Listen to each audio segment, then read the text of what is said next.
नमस्कार। मारो सालों को ये शब्द किसी गली के गुंडे के नहीं बल्कि खुद को कथावाचक कहलाने वाले अनिरुद्धाचार्य के हैं। जी हाँ, जो मंच से प्रवचन नहीं प्रलाप करता है, धर्म का चोला पहनकर धर्म का धंधा बनाकर कोबरा सांप की तरह जहर उगल रहा है। क्या अब कथावाचक का मतलब गालीबाज हो गया है? हाल ही में अनिरुद्धाचार्य का वीडियो सामने आया है जिसमें वे कहते हैं, रामपाल के चेलों को मारो सालों को। देखिए क्लिप। हिंदू हैं, वो दूसरी पंथ में जा रहे हैं। वो संत रामपाल जो उनके रामपाल के चेला हैं। हाँ तो चार मैं सुना देता हूँ। हाँ, फिर ऐसे लोगों को तो सुनाओ, ऐसे लोगों को तो तरीके से सुनाओ। गुरुजी मैं फिर उल्टा सीधा बोल देता हूँ तो इसमें मेरा दोष लगे। नहीं, आप तो फिर सुनाओ, मूर्खों को सालों को खूब सुनाओ। तो एक दिन तो मैंने सोच लिया था मारूंगा मैं, फिर मैंने मारपीट करने फिर आ गए थे मैं। तो मारने से सुधर जाएंगे वो? गुरुजी यदि सुधरे तो फिर मारो सालों को क्या है? मारो सालों को क्या है? मारो सालों को क्या है? दर्शकों, यह सिर्फ संत रामपाल जी महाराज के भक्तों पर शाब्दिक प्रहार नहीं, यह उस संस्कृति पर हमला है जो कहती है अहिंसा परमो धर्मः।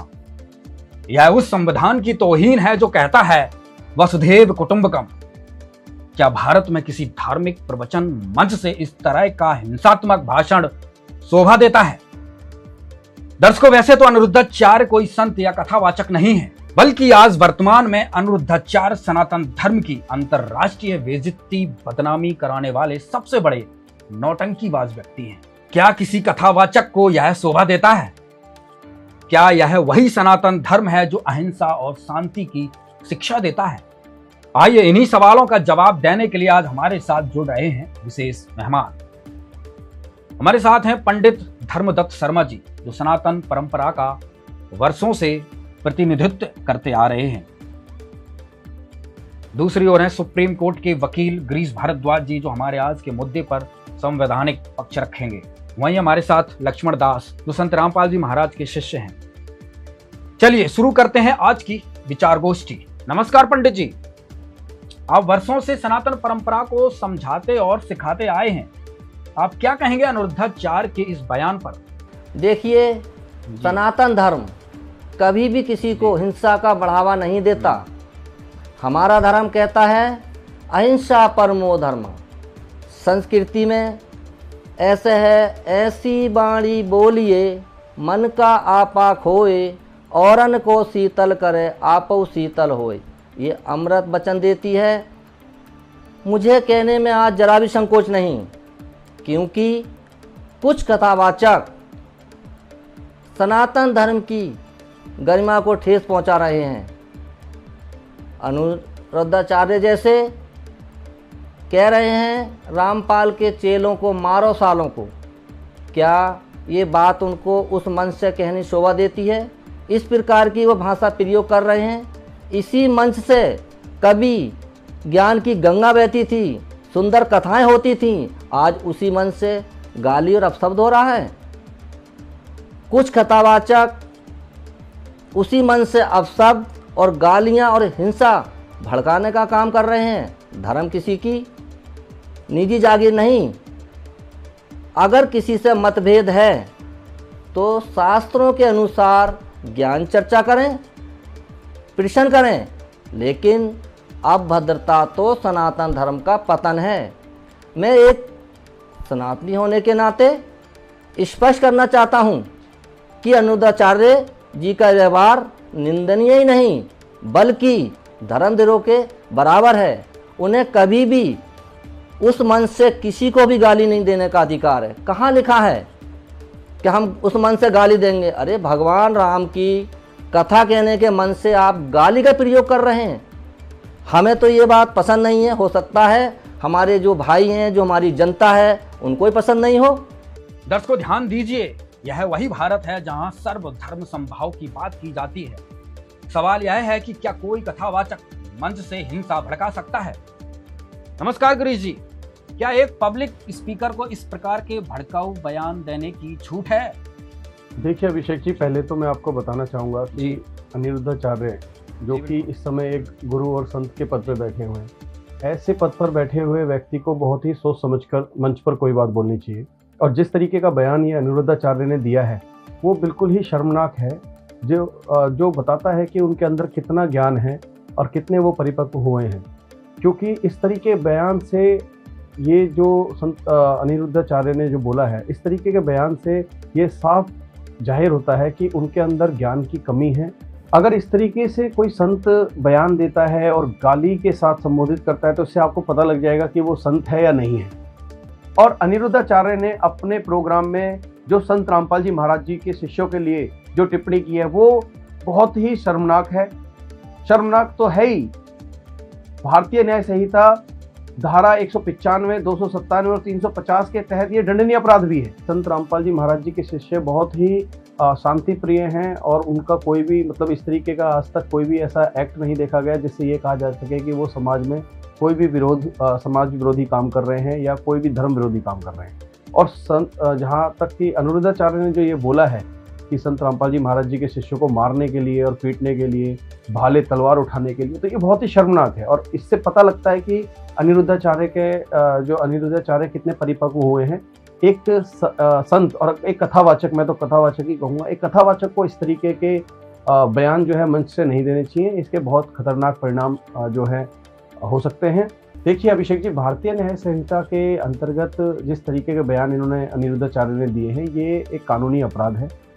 ये दो गुटों के बीच में दुश्मनी पैदा करवाना और किसी की धार्मिक भावनाओं को ठेस पहुंचाना, क्योंकि जिस तरीके के शब्दों का प्रयोग हुआ है ये पक्का है कि संत रामपाल जी महाराज जी के शिष्यों की जो धार्मिक भावनाएं उनको बहुत ठेस पहुंची है कि उनके गुरुजियों के बारे में और उनके बारे में इस तरीके का बयान दिया है। और साथ ही समाज में एक सांप्रदायिकता फैलाने का, झगड़े करवाने का इन्होंने काम किया है अनिरुद्धाचार्य जी ने। तो ये बहुत ही शर्मनाक है। जी, अगला सवाल लक्ष्मण जी आपसे है। आप संत रामपाल जी महाराज के शिष्य हैं और अनिरुद्धाचार्य के द्वारा आपके ऊपर जो ये टिप्पणी हुई है, आपकी क्या प्रतिक्रिया है इस विषय में? नमस्कार अभिषेक। अनिरुद्धाचार्य जी ने जो कहा है तो मैं तो यही कहना चाहूँगा कि हमें जो मारने आए हैं हम उनको ज्ञान देंगे, ज्ञान की बात करेंगे। संत रामपाल जी महाराज कहते हैं कि क्रोध से नहीं ज्ञान से जवाब दो बेटा। और हमारे पास शास्त्र प्रमाण है, तर्क है, सद्भक्ति है। अनिरुद्धाचार्य जी को लगता है कि हम गलत हैं तो आप खुले मंच पर संवाद कीजिए हमारे से। गाली, धमकी, हिंसा किसी संत को शोभा नहीं देता है। लेकिन हम कमजोर भी नहीं है, हमारी रक्षा पूर्ण परमात्मा करेगा। और कबीर साहिब जी की वाणी है, आवत गारी एक है, उल्टत होए अनेक, कहे कबीर न उल्टियो रहे एक ही एक। तो हम कबीर साहिब जी की इस सिद्धांत पे और जो हमारे सदगुरुदेव जी हमें शिक्षा और ज्ञान देते हैं उस आधार पर चलते हैं। और किसी भी प्रकार से उनको लगता है कि हम ज्ञान में गलत है तो आप आइए और हमारे से बात कीजिए, संवाद कीजिए। लक्ष्मण जी, अनिरुद्धाचार्य का ये बयान दर्शा रहा है कि उनको संत रामपाल जी महाराज के भक्तों से डर है। ये डर और भय किस बात का हो सकता है? ये बिल्कुल सही है। उनको भय इसी बात का है कि संत रामपाल जी महाराज जितनी भी बात करते हैं वो शास्त्रों से प्रमाण देखकर बात करते हैं, बताते हैं। और जितने भी आज कथावाचक है, धर्मगुरु है, उन्होंने अपने खुले मन से कुछ भी बोल दिया। लेकिन आज समाज इतना एजुकेटेड है, आज वही शिष्य उन्हीं धर्मगुरुओं से सवाल करने लग गए हैं, सवाल पूछने लग गए हैं और आज उनके पास जवाब नहीं है। तो उनको यही भय सता रहा है कि कहीं हमारी पोल न खुल जाए। अब हम आते हैं गिरीश जी, मैं जानना चाहता हूं जो अनिरुद्धाचार्य ने संत रामपाल जी महाराज के भक्तों को लेकर जो जहर उगला है उसके विरुद्ध क्या कार्रवाई की गई है और क्या कार्रवाई की जा रही है? बिल्कुल अभिषेक जी, जिस तरीके के बयान अनिरुद्धाचार्य जी ने अपने प्रोग्राम में बोले हैं, हमने करावल नगर थाने में इसकी कंप्लेंट दी है, बाकायदा हमारे पास में उसकी डीडी एंट्री आ गई है। अब हम इसमें कानूनी कार्रवाई आगे बढ़ाएंगे, कोर्ट में भी एक कंप्लेंट फाइल करेंगे, क्योंकि इस तरीके के बयान को बिल्कुल भी बर्दाश्त नहीं किया जा सकता। ये समाज में हिंसा बढ़ाने और समाज को दो गुटों में बांटने का, बल्कि अनिरुद्धाचार्य के जो बयान है ना, उससे साफ साफ मतलब झलक पैदा होती है कि ये सनातनियों को भी बांट रहे हैं। एक तरफ ये ठेका लेते हैं कि ये सनातन धर्म के प्रचारक हैं, सनातन धर्म को बढ़ा रहे हैं, दूसरी तरफ ये सनातन धर्म इस तरीके के बयान से सनातन धर्म को बांट रहे हैं। अगर आप वास्तविकता में देखेंगे तो संत रामपाल जी महाराज जी का जो ज्ञान है वो सनातनी ज्ञान है और वो सनातन धर्म को प्रमोट कर रहा है। और अगर ये उन्हीं के शिष्यों को मारने की बात करेंगे, गाली का संबोधन करेंगे, तो कहीं ना कहीं ये समाज को बांट रहे हैं और सनातन को बांट रहे हैं। ये सनातन धर्म को प्रमोट नहीं कर रहे, ये सनातन धर्म को बांट रहे हैं और समाज में ये कहीं ना कहीं मिसगाइड कर रहे हैं लोगों को, ताकि संत रामपाल जी महाराज जी और उनके शिष्यों के ज्ञान के संत रामपाल जी महाराज जी के ज्ञान और उनके शिष्यों के बारे में कोई ना सोचे, उनसे ना बोले। तो ये कहीं ना कहीं डिस्क्रिमिनेशन जो पैदा कर रहे हैं, ये इनके ज्ञान को और इनके डर को साफ दिखाता है कि इन्हें किस तरीके से डर है संत रामपाल जी के महाराज जी के ज्ञान से, उनके शिष्यों से। क्योंकि उनके शिष्यों का आज तक आपने देखा होगा, उनके शिष्यों ने कभी कोई हिंसा नहीं की, समाज में हमेशा परोपकार के काम किए हैं। संत रामपाल जी महाराज जी का जो ज्ञान है वो हमेशा परोपकारी ज्ञान रहा है। संत रामपाल जी महाराज जी ने गरीबों के घर पे राशन पहुंचाना, सत्संग आदि कराना, शास्त्रों का प्रमाण दे के ज्ञान बताना, सत्य भक्ति बताना और उस भक्ति से लाखों करोड़ों लोगों को लाभ देना। आपने आज तक सुना है कि संत रामपाल जी महाराज जी के शिष्यों ने कोई हिंसा की है या कोई भड़काऊ, या संत रामपाल जी महाराज जी ने किसी भी सत्संग में कोई भड़काऊ भाषण दिया है? देखिए अभिषेक जी, मैं आपको एक बात और बताना चाहूँगा। अब तक जितनी भी FIR और जितने भी केस संत रामपाल जी महाराज जी के शिष्यों पे ज्ञान प्रचार को लेकर हुए हैं, वो सब निराधार हैं। वो केस कराने वाले वो व्यक्ति हैं जिन्होंने अपने शास्त्रों को नहीं पढ़ा। मैं आपको बताना चाहूँगा, मतलब राजस्थान में एक FIR हुई थी और उस FIR में इन्वेस्टिगेटिंग जो ऑफिसर था वो इतना समझदार था, उसने FIR होने के बाद में सारे शास्त्रों को पढ़ा और संत रामपाल जी महाराज जी की पुस्तकों को भी पढ़ा। आप विश्वास नहीं करेंगे, उस इन्वेस्टिगेटिंग ऑफिसर ने प्रेशर होने के बावजूद भी सच्चाई लिखी। उसमें सच्चाई लिखकर यह बताया कि मैंने संत रामपाल जी महाराज जी के सारी बुकों को पढ़ा है और अपने शास्त्रों को पढ़ा है, और उसमें कुछ भी ऐसा नहीं लिखा जो धार्मिक भावनाओं को ठेस पहुंचाता हो या किसी धर्म का विरोध करता हो। वो तो उल्टा शास्त्रों का समर्थन करता है।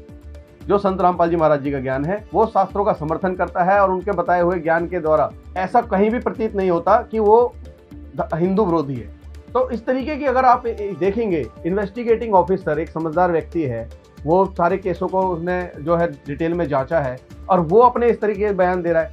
देखिए अभिषेक जी, मैं ये भी कहना चाहूँगा कि जो अनिरुद्धाचार्य जी ने अपने प्रोग्राम में बोला है उसके लिए उन्हें अपने शब्दों को वापस लेना चाहिए, माफ़ी मांगनी चाहिए संत रामपाल जी महाराज जी के शिष्यों से, जो कि मतलब जो उनकी भावनाओं को ठेस ना पहुँचे। और एक कथावाचक का ये कर्तव्य भी है कि वो इस तरीके के वर्डों को ना बोले, अगर बोले हैं तो उसको वर्डों को वापस ले और क्षमा मांगे। लक्ष्मण जी, मेरा अगला सवाल आपसे है, जो ये अनिरुद्धाचार्य जैसे कथावाचक हैं, इनकी कथाओं से क्या समाज में परिवर्तन हो रहा है? क्या कहेंगे आप? जी अभिषेक, ये जो अनिरुद्धाचार्य है, ये काहे के कथावाचक है? इनको किसने अधिकार दिया है कथा करने का? भागवत कथा करने का अधिकार किसने दिया इनको? अब मैं आपको Shrimad Bhagwat Mahapuran 26 number volume, Gita Press Gorakhpur से ये छपा हुआ है और जय दयाल गोविंद का इनके राइटर है। मैं इसी में से आपको प्रमाण करके दिखाऊंगा कि भागवत का करने का अधिकार किसको होता है। तो एक समय की बात है, राजा परीक्षित जंगल में जाते हैं शिकार करने। हरिणों के पीछे दौड़ते दौड़ते उनको भूख प्यास लगती है और फिर एक ऋषि के कुटिया में जाते हैं। वो ऋषि बहुत ही ध्यान में थे तो उन्होंने वहाँ भूख प्यास के लिए गए, लेकिन वो समाधि में थे तो उनका ध्यान नहीं गया। तो वहाँ से राजा परीक्षित क्रोधित होकर, गुस्सा होकर वहाँ से चले जाते हैं। लेकिन राजा परीक्षित ने क्या किया कि एक मरा हुआ सांप था, वो मरा हुआ सांप उस ऋषि के गले में डाल दिया और जैसे ही ऋषि के पुत्र ने देखा ये, तो उसने बहुत ही अपमान महसूस किया अपने पिताजी का और राजा परीक्षित को श्राप दे दिया कि आज से 7वें दिन आपको तक्षक सर्प डसेगा और मौत होगी। यह सुनकर राजा परीक्षित बहुत भयभीत हुए। वो अपनी राजधानी में आ जाते हैं वहाँ पे और बहुत चिंतन मनन करते हैं और ऐसे करते करते वो गंगा के तट पर आ जाते हैं। वहाँ पे वो अपने ध्यान में बैठ जाते हैं, भगवान को याद करते हैं। तो वहाँ पे बहुत से ऋषि महर्षि वहाँ आते हैं और मैं आपको यहाँ पे ये बताना चाहूँगा कि वहाँ पे ऋषि महर्षि कौन आते हैं, जिसमें आपको नाम बताता हूँ भी आपको। वहाँ पे अत्रि, वशिष्ठ, च्यवन, सर्दवान, अरिष्टनेमि, भृंगु, अंगिरा, पराशर, विश्वामित्र, परशुराम, उत्तत्य, इंद्र प्रमदः, इदम वहा, मेघातिथि, देवल, आष्टिसेन, भारद्वाज, गौतम, पिपलाद, मैत्रेय, औरव, कवश, अगस्त्य, भगवान व्यास, नारद और इनके अतिरिक्त और भी कई श्रेष्ठ देवर्षि, ब्रह्म ऋषि और अनुनादि राजर्षियों का शुभागमन हुआ। अब आप ये देखें कि वेद व्यास जी ने भागवत लिखी, लेकिन पूरी पृथ्वी पे किसी को भी भागवत करने का अधिकार नहीं था। तो यहाँ पे ये सारे ऋषि आए, लेकिन इनमें से किसी को अधिकार नहीं था। तो भगवान विष्णु ने स्वर्ग से सुखदेव ऋषि जी को भेजा कथा करने के लिए। क्यों? कि 7वें दिन रिजल्ट आना था। तो किसी की हिम्मत नहीं भागवत करने की और किसी के पास अधिकार नहीं। तो सुखदेव जी वहां आते हैं और जैसे ही सुखदेव जी आते हैं, ये जितने भी ऋषि महर्षि बैठे हैं ये सारे खड़े हो जाते हैं और सुखदेव जी को वहां आसन देते हैं। सुखदेव जी वहां बैठते हैं और सुखदेव जी फिर वहां पे कथा करते हैं और 7 दिन की कथा होते ही तक्षक सर्प उनको डस लेता है और राजा परीक्षित शरीर छोड़ देते हैं। तो मैं अभी से आपको ये प्रमाण दिखाया है श्रीमद् भगवत महापुराण से। किसी को अधिकार नहीं था भागवत करने का। तो ये अनिरुद्धाचार्य को कहां से कहां से अधिकार मिल गया इनको भागवत करने का? किसने दे दिया अधिकार भाई? तो ये शास्त्र तो मानते ही नहीं है ना, ये मनमुखी हो गए, मनमुखी साधनाएं करते हैं और शिष्यों से करवाते हैं। तो ये झूठे गुरु खुद भी नरक में जाएंगे और शिष्यों को भी नरक में डालेंगे। ये सारी फौज इकट्ठी हो रखी है झूठों की। तो ये हो रहा है। तो ये कोई अधिकारी नहीं है, कथावाचक नहीं है ये, और जनता अब इनको जूते मारेगी और इनको ये भागना पड़ेगा यहाँ से। ये ज्यादा चलने वाले नहीं है। जी अभिषेक। पंडित जी, एक बार आपकी तरफ आता हूँ, आपसे जानना चाहता हूँ, क्या किसी कथावाचक को यह शोभा देता है? क्या यह वही सनातन धर्म है जो अहिंसा, सहिष्णुता और शांति की शिक्षा देता है? क्या कहेंगे आप? देखिए, ना तो सनातन में ऐसा कहीं है और ना गुरु मर्यादा में। अगर गुरु मर्यादा में अनिरुद्धाचार्य जी होते और सनातनी अगर होते तो वो उस मंच से गाली नहीं देते। गाली देने से होता है हमारी गुरु मर्यादा ख़त्म हो जाती है। हमारा गुरु ये नहीं सिखाता, मेरा भी गुरु है, हमारा भी गुरु पंडित जी हैं, लेकिन हमें उन्होंने कभी गाली नहीं सिखाई। लेकिन अनिरुद्धाचार्य जी को ये गाली किसने सिखाई? ये गाली देने का अधिकार किसने दिया? उनके गुरुजी ने दिया। मैं नहीं मानता भाई गुरुजी उनको गाली सिखाएंगे, लेकिन वो गुरु मर्यादा में नहीं हैं और ना सनातनी हैं, इसलिए वो गाली मन से दे रहे हैं। और देखिए, गाली तो कहीं भी देना नहीं चाहिए, गाली तो किसी को भी नहीं देना चाहिए। गाली ही शब्द बुरा है। लेकिन आज हमारे जो कथावाचक हैं, जो आज हमारे मंच पे बैठ कर अपशब्द और गालियां और हिंसा भड़काने का काम कर रहे हैं, लेकिन उनको ये शोभा नहीं देता। आज हम यही कहेंगे उनसे कि आप कथा करो, प्यार से करो, लेकिन आप किसी को भी गाली नहीं देना है। वो अगर मन से गाली दे रहे हैं तो सनातन को ठेस पहुंचा रहे हैं और हमारे सनातन को बदनाम कर रहे हैं। वो कभी भी सनातन को बदनाम नहीं करना चाहिए, किसी को भी, किसी कथावाचक हो या कोई संत हो या कोई महात्मा हो, नहीं करना चाहिए उसको।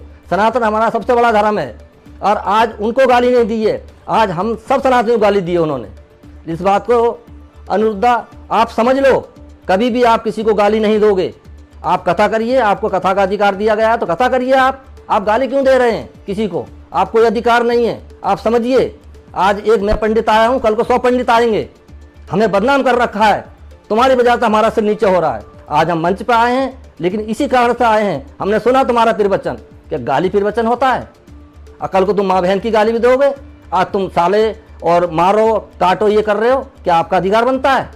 हम नहीं मानते इस बात को। या कथा बंद करिए या अपना सब सही करिए, नहीं आगे आपके आगे कार्रवाई करेंगे सब सनातनी। आज सनातन को बदनाम कर रहे हो आप। लक्ष्मण जी, अंतिम सवाल आपसे करूंगा। जैसा आपने कई खुलासे किए कि अनुद्धाचार काहे के कथावाचक हैं, कोई ज्ञान नहीं है उनको, तो इसका कोई प्रमाण दीजिए जिससे हमारे दर्शकों को उनके झूठ का प्रपंच समझ में आ सके। जी अभिषेक, ये इसमें केवल अनिरुद्धाचार्य ही नहीं है, जितने भी धर्मगुरु है ये आज हमारे सनातन धर्म का और हमारे जो शास्त्र है वेद गीता पुराण, इनका ये सरेआम अपमान कर रहे हैं।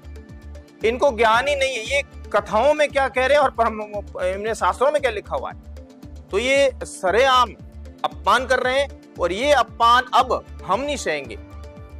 इसको जनता के सामने पूरा खुलासा करेंगे और कर रहे हैं लगातार। सोशल मीडिया पे देख लें, किसी भी प्लेटफॉर्म पे देख लें, संत रामपाल जी महाराज का ज्ञान पूरे विश्व में छाया हुआ है और हर व्यक्ति इस ज्ञान को सुन रहा है, समझ रहा है और इन्हीं झूठे धर्म गुरुओं से सवाल कर रहे हैं आज। और कितनी क्लिपें दिखा दें जो इनसे सवाल करने में लगे हुए हैं। जो आदमी भगवान श्री कृष्ण के चिंतन में, भगवान राम के चिंतन में लगा है, जो भगवान के लिए रो रहा है, समझ लेना कि वही तत्वदर्शी संत है। सुना अभिषेक, इन्होंने कहा कि जो भगवान के प्रेम में रो रहा है, आंसू आ रहे हैं, वही तत्वदर्शी संत हैं। और इन्होंने हाथ ऊपर करके कहा कि वही तत्वदर्शी संत है। और उधर से अभिषेक क्या होता है, ग्राउंड से बजती है ताली और उसी से ये अपने आप को मान लेते हैं कि मैंने जो कहा है वो सही है। लेकिन मैं आपको यहाँ बताना चाहूंगा कि आज पूरे विश्व में एक संत ने सभी धर्मगुरुओं को हिला के रख दिया है और वो है संत रामपाल जी महाराज। अब ये जो तत्वदर्शी संत की बात कर रहे हैं, तो ये जो हमारी भगवत गीता है अच्छे से सभी वाकिफ हैं और भगवत गीता पे सभी सनातनियों का, सभी हिंदुओं का विश्वास है। गीता का वो नित्य पाठ भी करते हैं, उसको मानते भी हैं।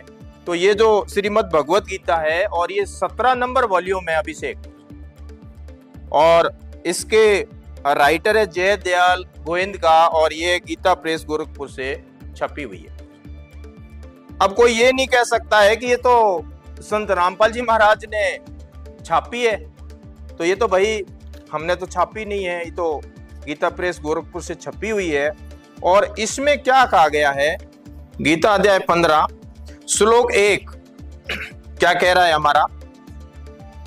पहले तो इसमें गीता अध्याय 4 के 34 में कहा है कि भाई तत्वदर्शी संत की खोज करो। कि गीता अध्याय 4 श्लोक 34 में कहा है कि उस तत्वज्ञान यानी पूर्ण परमात्मा के वास्तविक ज्ञान व समाधान को जानने वाले संतों से उस ज्ञान को समझ, उनको भलीभांति दंडवत प्रणाम करने से, उनकी सेवा करने से और कपट छोड़कर सरलता पूर्वक प्रश्न करने से वे पूर्ण ब्रह्म को तत्व से जानने वाले अर्थात तत्वदर्शी ज्ञानी महात्मा तुझे उस तत्वज्ञान का उपदेश करेंगे।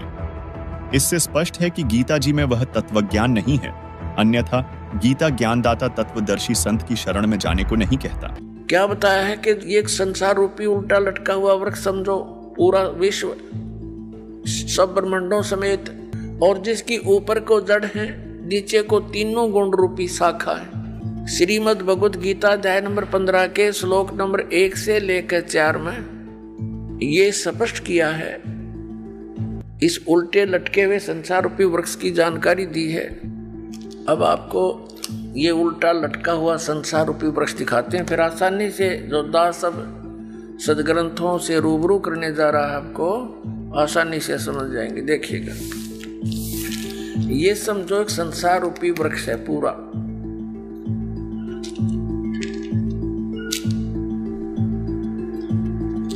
ऊर्ध्व मूलम अधः शाखम। देखिए श्रीमद् भगवत गीता अध्याय नंबर 15 का ये पंचदशो अध्याय यानी 15वां अध्याय है। 15वां अध्याय है, ये इसका प्रथम श्लोक है। इसमें कहा कि ऊर्ध्व मूलम अधः शाखम अश्वत्थम प्राहु अव्यम छंदासी यस्य पर्णानि ये तम वेद स वेदवित्।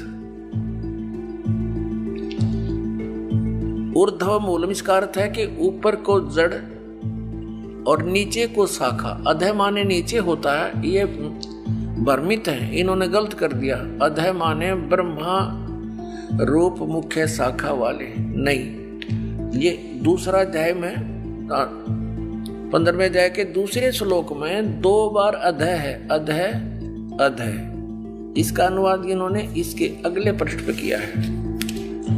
अधः माने नीचे, अधः माने नीचे, अधः माने नीचे, ऊर्ध्व माने ऊपर, अधः माने नीचे, अधः माने नीचे। तो हम यहाँ इसको शुद्ध कर लेंगे, इन्होंने गड़बड़ कर दी थोड़ी सी, ये बेईमानी करके जान के समझ में ना आई। अब हम फिर 15वें अध्याय के प्रथम मंत्र में फिर आगे हैं। ऊर्ध्व मूलम ऊपर को जड़ और अधः शाखम नीचे को शाखा वाला, अश्वत्थम प्राहु अव्यम ये संसार रूपी पीपल का अविनाशी वृक्ष कहा है। छंदासी यस्य पर्णानि इसके जो पत्ते आदि जो हैं इसके छंद हैं, विभाग हैं, पार्ट हैं।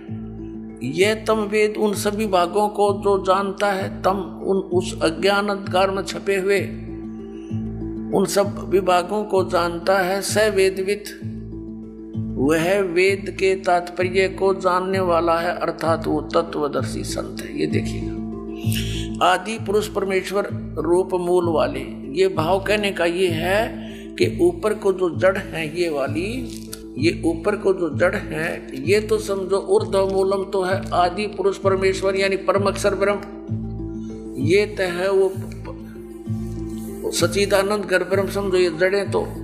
और ये तना अक्षर पुरुष, ये परम अक्षर पुरुष, ये तना अक्षर पुरुष। ये देखिएगा, ये पूर्ण ब्रह्म कहो, परमेश्वर कहो, परम अक्षर ब्रह्म कहो या सच्चिदानंद घन ब्रह्म कहो, ये जड़ें हैं। जैसे ये जड़ ओनली जड़, और फिर इसके बाहर जो जमीन से बाहर दिखाई देता है इसको पेड़ बोलते हैं। गीता ज्ञान दाता ने केवल इतना ही कहा कि ऊर्ध्व मूलम ऊपर को जड़ और नीचे को शाखा वाला, ये संसार रूपी पीपल का वृक्ष कहा है। और जो संत इसके सभी छंद यानी विभागों को जानता है, स वेदवित् वो तत्वदर्शी संत है। परमेश्वर कबीर जी ने 600 वर्ष पहले आकर कहा था, तत्वदर्शी संत की भूमिका बताई थी अपने सच्चिदानंद घन ब्रह्म की वाणी में अपने मुख कमल से बोलकर। वो ऐसी ही लीला करता है, वेद भी प्रमाण देते। 600 वर्ष पहले लगभग परमात्मा ने बताया था कि अक्षर पुरुष एक पेड़ है जो जमीन से बाहर दिखाई देता, उसको वृक्ष बोलते। अक्षर पुरुष एक वृक्ष है और सरपुरुष वा की डार जिसको निरंजन भी कहा, ज्योति निरंजन। और तीनों देवा रजगुण ब्रह्मा सतगुण विष्णु तम गुण शिव जी, तीनों देवा शाखा हैं और पात रूप संसार। अब गीता ज्ञानदाता कहता है कि जो इस संसार रूपी वृक्ष के जो ऊपर को जड़ नीचे को शाखा वाला उल्टा लटका संसार रूपी वृक्ष है, जो इसके सभी छंद यानी सभी विभागों को बता देगा, वो तत्वदर्शी संत है, वो वेद के तात्पर्य को जानने वाला है। अब देखिएगा, परमात्मा ने 600 वर्ष पहले बता दिया था कि अक्षर पुरुष एक पेड़ है, ज्योति निरंजन यानी सरपुरुष वा की डार और तीनों देवा शाखा है, ये पात रूप संसार। अब देखो, परमात्मा ने बताया कबीर अक्षर पुरुष एक पेड़ है, निरंजन वा की डार, इसको सरपुरुष भी कहते हैं ज्योति निरंजन को। और तीनों देवा रजगुण ब्रह्मा सतगुण विष्णु तमगुण शिव जी रूपी शाखा है, ये पात रूप संसार। ये देखिएगा, ये क्योंकि ये जमीन से ये प्रोक्ष है, पूर्ण परमात्मा तो गुप्त है। जमीन में जैसे जड़ प्रोक्ष होती है, जमीन में जैसे जड़ प्रोक्ष होती है। अब ये तना, ये अक्षर पुरुष है। अक्षर पुरुष एक पेड़ है और सर पुरुष वह की डार, ये मोटी डार। सर पुरुष कहो, ज्योति निरंजन कहो, काल ब्रह्म कहो। और तीनों देवा, रजगुण ब्रह्मा, सतगुण विष्णु, तमगुण शिव जी, ये शाखा है। और पात रूप संसार तो सच्चिदानंद घन ब्रह्म की वाणी में ये कंप्लीट ज्ञान लिखा हुआ है। गीता जी के अध्याय नंबर 4 के श्लोक नंबर 32 का ये निष्कर्ष है कि उस सच्चिदानंद घन ब्रह्म की वाणी में सब साधना यानी धार्मिक अनुष्ठानों की जानकारी बहुत विस्तार के साथ और यथार्थता से दे रखी है। उससे पूछो। और तत्वदर्शी संत की पहचान बता दी कि वो तत्वदर्शी संत बताएंगे तो कैसा होगा वो, जो संसार रूपी वृक्ष के सभी विभागों को बता देगा। स वेदविद, वह वेद के तात्पर्य को जानने वाला है, अर्थात वो तत्वदर्शी संत है। देखना, अब हम पढ़ रहे हैं, इन्हीं की वाणी पढ़ेंगे। आदि पुरुष परमेश्वर मूल वाले, अध्याय शाखम, नीचे को शाखा, ये गलत अनुवाद किया है, बेईमानी कर रखी है। और संसार रूपी पीपल के वृक्ष को अविनाशी कहते हैं। वेद जिसके पत्ते कहे गए, संतों का अर्थ वेद कर दिया। और उस संसार रूप वृक्ष को जो पुरुष मूल सहित जड़ से लेकर और पत्तों तक, ये समझो, मूल सहित तत्व से जानता है, स वेदवित, वह वेद के तात्पर्य को जानने वाला है। वो तत्वदर्शी संत है, वो वास्तव में ज्ञानी तत्वदर्शी संत। तो ये तत्वदर्शी संत की भी इनको न तो पहचान के बारे में पता है, और ये सिर्फ हुआ भाई बकरे अनिरुद्धाचार्य जी। भगवान श्री कृष्ण कहते हैं गीता के 18वें अध्याय में, अर्जुन तू सब छोड़ और माम एकम शरणम व्रज। यहाँ गीता पूरी हो रही है, अब कुछ श्लोक और रह गए। यहाँ भगवान ये बात कह के लगभग अपनी बात को अब पूरा कर रहे हैं कि तू मेरी शरण में आ। ये व्रज का अर्थ समझाने में लगे हुए हैं, इनको पता भी नहीं है। मेरे सदगुरुदेव जी ने कितनी बार व्रज शब्द का अर्थ क्लियर किया है। और केवल ये अनिरुद्धाचार्य नहीं है, इसमें जितने भी ये धर्मगुरु हैं और जिन्होंने ये गीता लिखी, अनुवाद किया है, अपनी अपनी गीताएं लिखी है, उसको भी हमारे गुरुजी ने उनकी गीताएं दिखाई है और उनका ज्ञान का भंडाफोड़ किया है। तो मैं आपको यहाँ पे दिखाता हूँ गीता से ही, श्रीमद् भगवत गीता, वही 17 नंबर वॉल्यूम, जयदयाल गोविंद का, गीता का 18 अध्याय का 62वां श्लोक क्या कह रहा है। तम एवं शरणम गच्छ सर्वभावेन भारत, तद प्रसादात प्रमाम शांतिम स्थानम प्राप्यसि शाश्वतम। हे भारत, सब प्रकार से उस परमेश्वर की ही शरण में जा। अभिषेक, आज का जो समाज है, जो बच्चे हैं, यूथ हैं, वो सब पढ़े लिखे, और यहाँ पे आपको सारा प्रमाण दिखा करके ही बात चल रही है। शरणम गच्छ, शरण में जा, 18 का 62वां श्लोक कह रहा है, उस परमात्मा की कृपा से तू परम शांति को, सनातन परम धाम को प्राप्त हो जाएगा, सनातन परम धाम को प्राप्त हो जाएगा, शाश्वतम स्थान में चला जाएगा, जहां से जाने के बाद में वापस यहाँ इस मृत्यु लोक में नहीं आते हैं, पूर्ण मोक्ष मिल जाता है। परम धाम हमारी गीता कह रही है। अब ये तो सरे आम हमारे शास्त्रों का अपमान कर रहे हैं ये लोग, और अब हम इसको बर्दाश्त नहीं करेंगे। दुनिया को सच्चाई बताने लग रहे हैं और जन जन तक ये परमात्मा का तत्व ज्ञान जो संत रामपाल जी महाराज जी के द्वारा दिया जा रहा है, इसको हम पहुंचा के रहेंगे। और मैं ये कहना चाहूंगा कि संत रामपाल जी महाराज जी का नाम लेने से पहले आप उनके शिष्यों से बात कर लें ज्ञान में एक बार, उसके बाद में हमारे गुरुदेव का नाम लेना कि हमारे गुरुदेव क्या ज्ञान दे रहे हैं। और क्या ज्ञान नहीं दे रहे। ये तो है 62वां श्लोक कह रहा है। अब 66वें श्लोक में क्या कहा है, गीता अध्याय 18 श्लोक 66, सर्वधर्मान् परित्यज्य मामेकं शरणं व्रज अहम तवा सर्व पापे भयो मोक्ष्यामि मा शुच। संपूर्ण धर्मों को अर्थात संपूर्ण कर्तव्य कर्मों को मुझ में त्याग कर, मुझ में छोड़कर मुझे दे दे। जितने भी तुमने धार्मिक कर्म किए यहाँ पे मुझ में दे दे, मेरे को दे दे, मुझ में दे करके, मेरे को दे करके माम शरणम व्रज, मुझ सर्वशक्तिमान सर्वाधार परमेश्वर की शरण में आजा। अब ये जो व्रज शब्द है यहाँ आजा नहीं है, व्रज का अर्थ जानना है। जैसे 62वें श्लोक में कहा है कि तू उसकी शरण में जा, जब 62 श्लोक में कहा रहा है उसकी शरण में जा, तो 66 में कैसे कह देगा कि मेरी शरण में आ।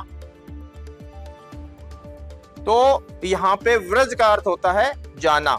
तो उस एक की शरण में जा, मैं तुझे संपूर्ण पापों से मुक्त कर दूंगा, तू शोक मत कर, तू चिंता मत कर। अब इनके अनुसार मान लें, जैसा कि ये क्लिप में कह रहे हैं, मैं फिर दोबारा सुनाता हूं आपको।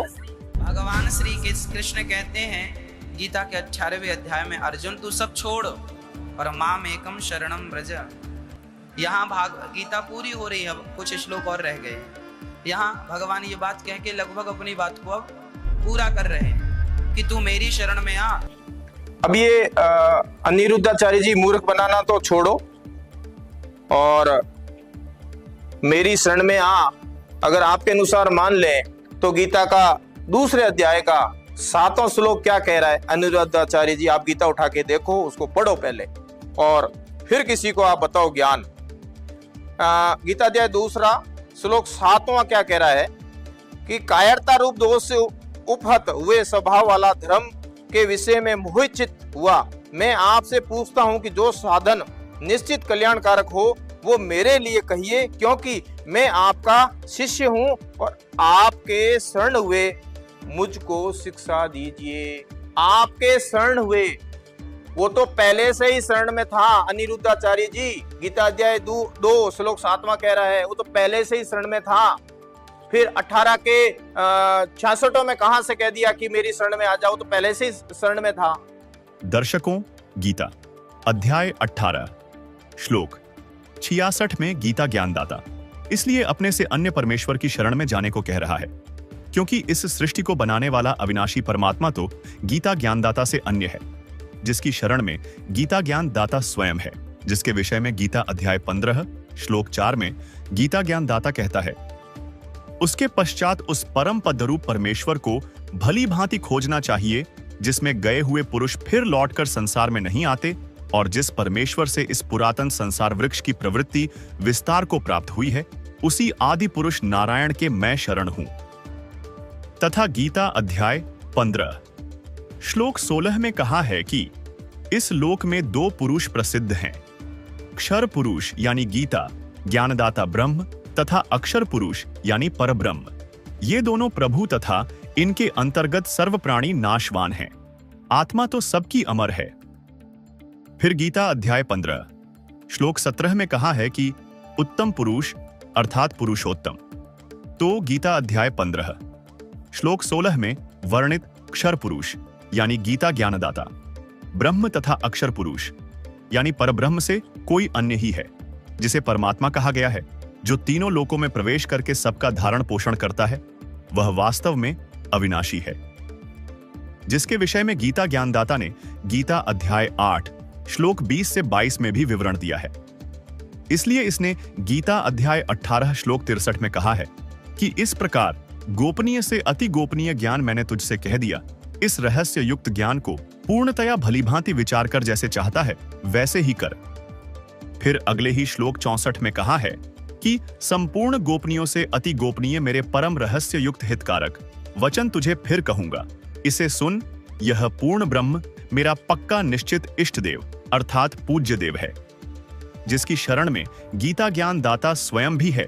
यही वजह है कि गीता अध्याय 18 श्लोक 66 में गीता ज्ञानदाता ने कहा है कि मेरी संपूर्ण पूजाओं को मुझ में त्याग कर तू केवल एक उस अद्वितीय अर्थात पूर्ण परमात्मा की शरण में जा। मैं तुझे संपूर्ण पापों से छुड़वा दूंगा, तू शोक मत कर।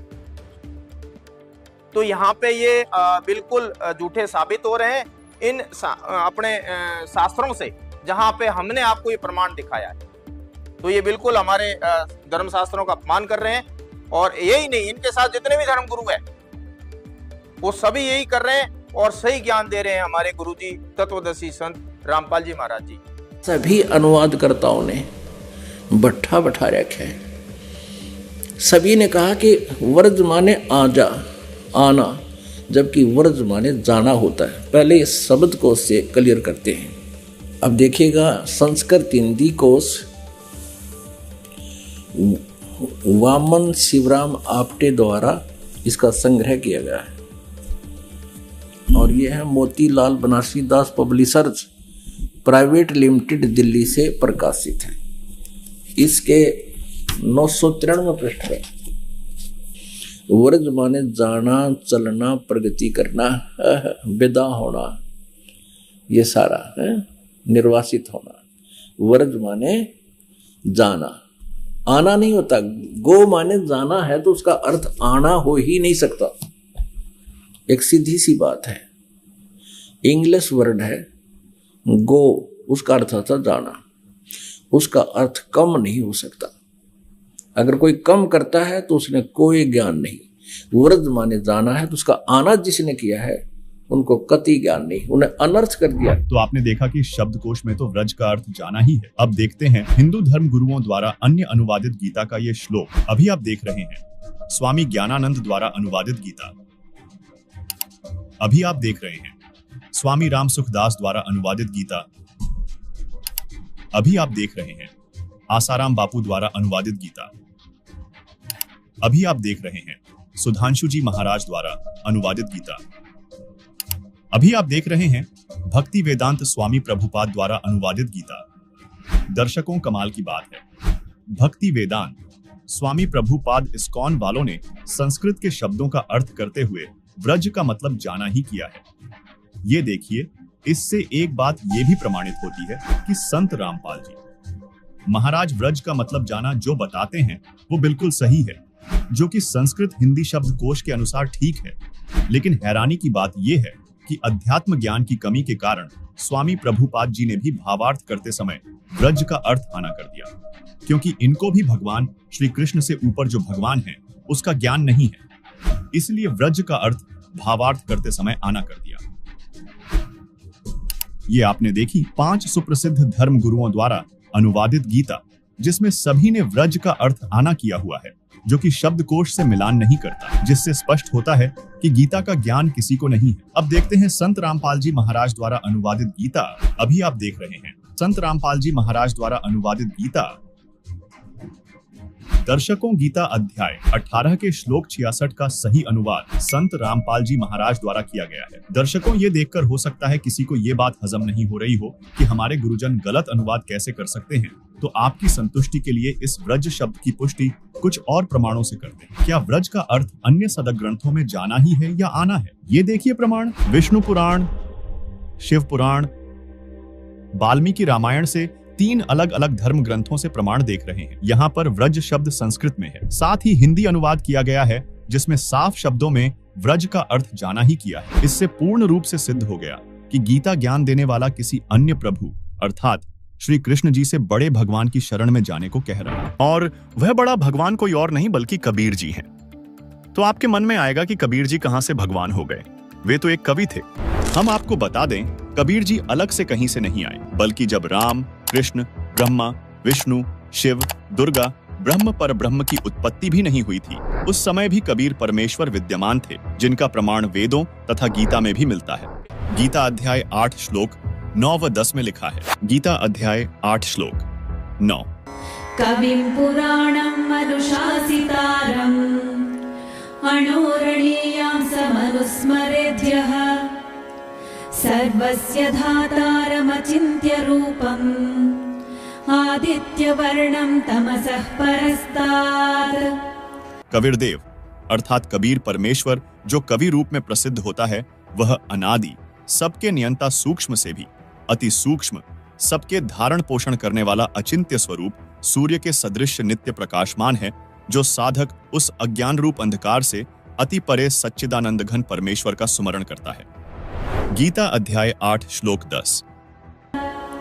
प्रयाणकाले मनसाचलेन भक्त्या युक्तो योगबलेन चैव भ्रुवोर्मध्ये प्राणमावेश्य सम्यक् सतं परं पुरुषमुपैति दिव्यम्। वह भक्तियुक्त साधक अंतकाल में नाम के जाप की भक्ति के प्रभाव से भ्रिकुटी के मध्य में प्राण को अच्छी प्रकार स्थापित करके फिर निश्चल मन से अज्ञात दिव्य रूप परम भगवान को ही प्राप्त होता है। ऋग्वेद मंडल 9 सूक्त 96 मंत्र 17, जिसमें लिखा है, शिशुम जज्ञानम हरयतम मृजंति शुंभंति वहिन मरुतः गणेन कविर गीर भी काव्यना कविर संत सोमह पवित्राम अत्यति रेभन। अनुवाद, पूर्ण परमात्मा मनुष्य के विलक्षण बच्चे के रूप में जानबूझकर प्रकट होता है तथा अपने तत्वज्ञान को उस समय निर्मलता के साथ उच्चारण करता है। प्रभु प्राप्ति की लगी विरह अग्नि वाले भक्त समूह के लिए कविताओं द्वारा कवित्व से अत्यधिक निर्मलता के साथ कविर वाणी अर्थात कबीर वाणी द्वारा ऊंचे स्वर से संबोधन करके बोलता हुआ वर्णन करता वह अमर पुरुष अर्थात सत्पुरुष ही संत अर्थात ऋषि रूप में स्वयं कबीरदेव ही होता है। परंतु उस परमात्मा को न पहचान कर कवि कहने लग जाते हैं, परंतु वह पूर्ण परमात्मा ही होता है। उसका वास्तविक नाम कबीरदेव है। यही प्रमाण ऋग्वेद मंडल 9 सूक्त 94 मंत्र 1 में है, जिसका भावार्थ है कि जो सर्वशक्तिमान परमेश्वर है वह कवियन व्रजम न अर्थात कवियों की तरह आचरण करता हुआ पृथ्वी पर विचरण करता है। उसी परमेश्वर के विषय में ऋग्वेद मंडल 9 सूक्त 94 मंत्र 3 में कहा गया है कि जो परमात्मा कवियों की भूमिका करके सत्य भक्ति भाव को परिपूर्ण रूप से प्रदान करता है वह कबीरदेव अर्थात कबीर परमेश्वर है। उसके समान कोई भी शूरवीर नहीं है। सर्व ब्रह्मांडों के प्रभुओं में उसकी शक्ति अर्थात समर्थता का यश है। वही आगे ऋग्वेद मंडल 9 सूक्त 96 मंत्र 18 में कहा है, ऋषिमणा या ऋषिकृत स्वर्षाः सहस्त्राणि था पदवीह कविनाम तृतीयम धाम महिषा शिषा संत सोमह विराजमानु राजतिष्ठो। अनुवाद, वेद बोलने वाला ब्रह्म कह रहा है कि जो पूर्ण परमात्मा विलक्षण बच्चे के रूप में आकर प्रसिद्ध कवियों की उपाधि प्राप्त करके अर्थात एक संत या ऋषि की भूमिका करता है, उस संत रूप में प्रकट हुए प्रभु द्वारा रची हजारों वाणी संत स्वभाव वाले व्यक्तियों अर्थात भक्तों के लिए स्वर्ग तुल्य आनंददायक होती है। वह अमर पुरुष अर्थात सतपुरुष तीसरे मुक्तिलोक अर्थात सतलोक की सुदृढ़ पृथ्वी को स्थापित करने के पश्चात मानव सदृश संत रूप में गुबंद अर्थात गुंबज में उच्च टिल्ले जैसे सिंहासन पर उज्जवल स्थूल आकार में अर्थात मानव सदृश तेजोमय शरीर में विराजमान है, यानी वहां राजा के समान बैठा है। इसी का समर्थन ऋग्वेद मंडल 9 सूक्त 86 मंत्र 27 भी करता है, जिसमें स्पष्ट लिखा है परमात्मा द्युलोक के तीसरे पृष्ठ पर विराजमान है। वहीं ऋग्वेद मंडल 9 सूक्त 54 मंत्र 3 में भी स्पष्ट है कि वह अमर परमेश्वर सूर्य के समान सर्व को पवित्र करता हुआ सर्व ब्रह्मांडों के ऊर्ध्व अर्थात ऊपर बैठा है, तथा ऋग्वेद मंडल 9 सूक्त 82 मंत्र 1 में स्पष्ट है कि परमात्मा राजा के समान दर्शनीय है। दर्शकों, हम सभी अब तक काल के एक ब्रह्मांड में बने 3 लोक स्वर्गलोक, पृथ्वीलोक और पाताल लोक से परिचित हैं, जबकि ऋग्वेद मंडल 9 सूक्त 96 मंत्र 18 में तीसरे धाम सतलोक को कहा है। जैसे एक ब्रह्म का लोक जो 21 ब्रह्मांड का क्षेत्र है, दूसरा पर ब्रह्म का लोक जो 7 संख ब्रह्मांड का क्षेत्र है, तीसरा परम अक्षर ब्रह्म अर्थात पूर्ण ब्रह्म का सतलोक है जो असंख्य ब्रह्मांडों का क्षेत्र है। क्योंकि पूर्ण परमात्मा ने सतलोक में सतपुरुष रूप में विराजमान होकर नीचे के लोकों की रचना की है, इसलिए ऋग्वेद मंडल नंबर 9 सूक्त 96 मंत्र 18 में नीचे के ब्रह्म और परब्रह्म के लोकों की गणना करते हुए तीसरा धाम सतलोक को कहा है। दर्शकों, वेदों के उपरोक्त मंत्रों से स्पष्ट होता है कबीरदेव पूर्ण परमात्मा है, जिसे हम अपनी बोलचाल की भाषा में कबीर साहिब कहते हैं। वह कबीर परमात्मा एक संत रूप में प्रकट होता है और कबीर वाणी अर्थात दोहों लोकोक्तियों के माध्यम से अपना तत्वज्ञान प्रदान करता है, जिससे एक प्रसिद्ध कवि भी कहलाता है, लेकिन वह होता है परमात्मा। दर्शकों, इसी का प्रमाण देते हुए आदरणीय संत गरीबदास जी महाराज कहते हैं कि जाके अर्ध रूम पर सकल पसारा ऐसा पूर्ण ब्रह्म हमारा, गरीब अनंत कोटि ब्रह्मांड का एक रति नहीं भार, सतगुरु पुरुष कबीर हैं कुल के सृजनहार, गरीब परमेश्वर एक कबीर है दूजा नहीं आधार, दास गरीब सकल सृष्टि का यों ही सिरजनहार। इसी का प्रमाण आदरणीय दादू जी देते हैं कि जिन मोको निज नाम दिया सोई सदगुरु हमार, दादू दूसरा कोई नहीं कबीर सृजनहार। इसी से संबंधित नानक जी की वाणी श्री गुरु ग्रंथ साहिब के पृष्ठ 731 पर अंकित है। अंधुला नीच जात परदेसी, खिन आवे तिल जावे, ताकि संगत नानक रहिंदा, क्यों कर मूड़ा पावे। इसके साथ एक अन्य उल्लेख गुरु ग्रंथ साहिब में रागसिरी महल्ला पहला पृष्ठ 24 शब्द 29 पर मिलता है, जिसमें नानक जी ने कबीर परमात्मा का जिक्र करते हुए कहा है, एक स्वान दो स्वानी नाल, पलके भौंके सदा बयान, कूड़ शुरा मुठा मुर्दार, तान कुरूप रहा करतार। मैं पत की बंद ना करनी की कार, हाँ बिगड़े रूप रहा विकराल। तेरा एक नाम तारे संसार, मैं एहा आस एहो आधार। रहा मुख निंदा आखा दिन रात, पर कर जो ही नीच सनात। काम क्रोध तन वसै चंडाल, तान कुरूप रहा करतार। हाही सुरत मुलुकी वेश, हाँ ठगवाड़ा ठगी देश। खरा सियाणा बहुता पार, तान कुरूप रहा करतार।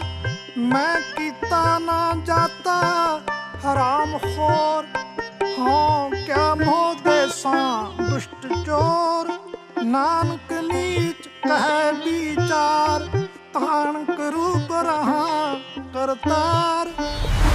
वहीं श्री गुरु ग्रंथ साहिब के राग तिलंग महल्ला पहला पृष्ठ 721 पर नानक जी ने कहा कि यक अर्ज गुफ्तम पेश तो दरगोश उन करतार।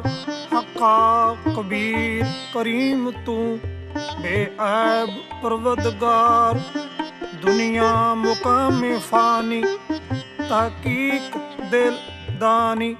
मम सर मुए अजराइल गिरफ्ता, दिल हेच नादानी। रहा जान पिसर पदर बिरादरा, कस नेस दस्तंगीर। आखिर व्यफ्तम कस नदार्द, चूं शवद तकबीर।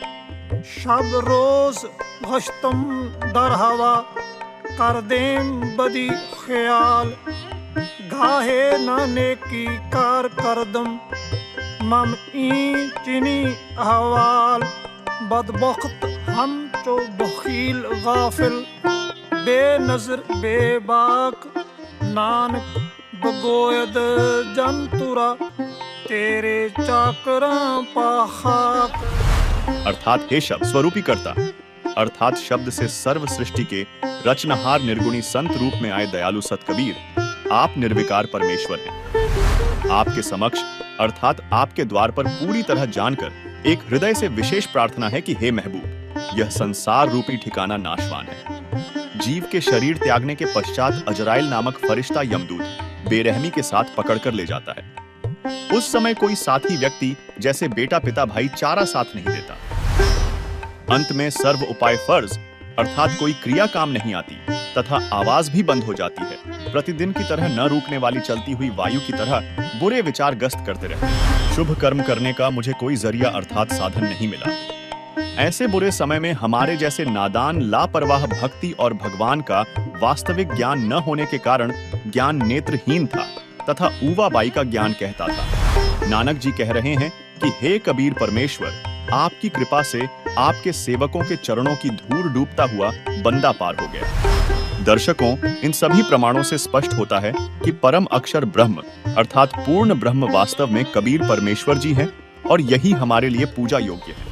और ये जनता को आज ठगने में लगे हुए हैं, तो अब ये नहीं ठग पाएंगे, क्योंकि अब संत रामपाल जी महाराज का ज्ञान पूरी दुनिया के सामने आ चुका है। जी अभिषेक जी, आप सभी का बहुत बहुत धन्यवाद जो आपने हमारी चर्चा में, हमारी विचार गोष्ठी में आपने हिस्सा लिया। दर्शकों, आपने आज की इस चर्चा में सुना, एक तरफ हमारे साथ पंडित जी थे, उन्होंने बताया सनातन धर्म कभी भी हिंसा का समर्थन नहीं करता है। वकील जी ने बताया इस प्रकार की भाषा का स्थान ना तो संविधान में है और ना ही सभ्य समाज में स्वीकार्य है। वहीं संत रामपाल जी महाराज के शिष्य ने शांति पूर्वक बताया कि सत्य को प्रमाण के साथ रखा जाए, ना कि अपशब्दों का प्रयोग किया जाए, और उन्होंने बाकायदा उसको प्रूव भी किया है। लेकिन सवाल अब भारत की जनता से है, क्या धर्म के मंच से जहर उगलने की छूट दी जा सकती है? क्या ऐसे कथावाचकों की भाषा पर लगाम नहीं होनी चाहिए? और क्या यह देश जो वसुधैव कुटुंबकम की भावना रखता है, वहां मारो सालों को जैसे शब्दों का कोई स्थान हो सकता है? अब फैसला आपके हाथ में है। आवाज उठाइए, सत्य का साथ दीजिए। हम फिर लौटेंगे अगली पड़ताल के साथ, तब तक के लिए दीजिए इजाजत। धन्यवाद।